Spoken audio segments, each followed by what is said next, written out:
সুনামগঞ্জের হাওর এলাকার সার্বিক পরিস্থিতি জানতে কথা বলছি স্টাফ করেসপন্ডেন্ট দেওয়ান গিয়াস চৌধুরীর সাথে। গিয়াস, ক্ষতিগ্রস্ত কৃষকরা সরকারি সহায়তার ব্যাপারে কি বলছে?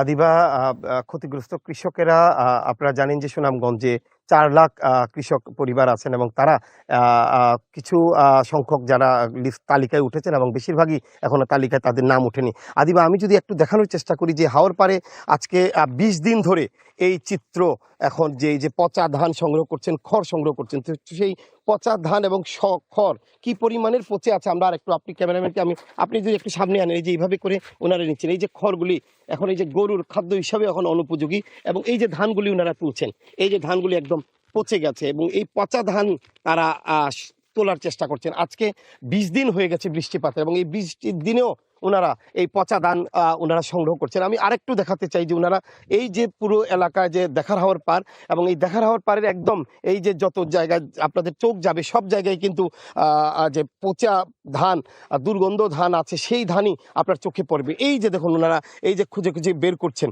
তো এই যে হাওর পাড়ের যে চিত্র, এটি এখন সুনামগঞ্জের, পুরো সুনামগঞ্জের চিত্রই এখন এমন, এভাবে করে পচে আছে, নষ্ট হয়ে আছে। সেই পচা স্তূপ থেকে ওনারা এভাবে করে এই যে ধান বের করছেন, তারপরেও জীবন বাঁচানোর জন্য সর্বোচ্চ চেষ্টা করছেন। তারা যেমনটি বলছেন যে সুনামগঞ্জে এবছর যেই ক্ষয়ক্ষতি হয়েছে, এটি আগামী কয়েক বছর পর্যন্ত তাদেরকে টানতে হবে, কিন্তু সন্তানের কথা চিন্তা করে, পরিবারের কথা চিন্তা করে তারা এই পচা, নষ্ট হওয়া, গন্ধওয়ালা ধান তারা তুলে নিচ্ছেন, কারণ তারপরেও চাইছেন কয়েকটা ভাত যেন তাদের সন্তানের মুখে দিতে পারেন। আমরা জেলা প্রশাসনের সাথে কথা বলেছি, জেলা প্রশাসন বলছে যে প্রধানমন্ত্রীর নির্দেশে সুনামগঞ্জে যারা প্রকৃত ক্ষতিগ্রস্ত তাদের সর্বোচ্চ সহায়তা দেওয়া হয়, এবং কোনো ধরনের স্বজনপ্রীতি কিংবা কারো যেন অন্য কেউ মানে ক্ষতিগ্রস্ত না এমন কৃষক যেন এই সহায়তা না পায়, যেন ক্ষতিগ্রস্ত যারা হয়েছে তারাই যেন পায়।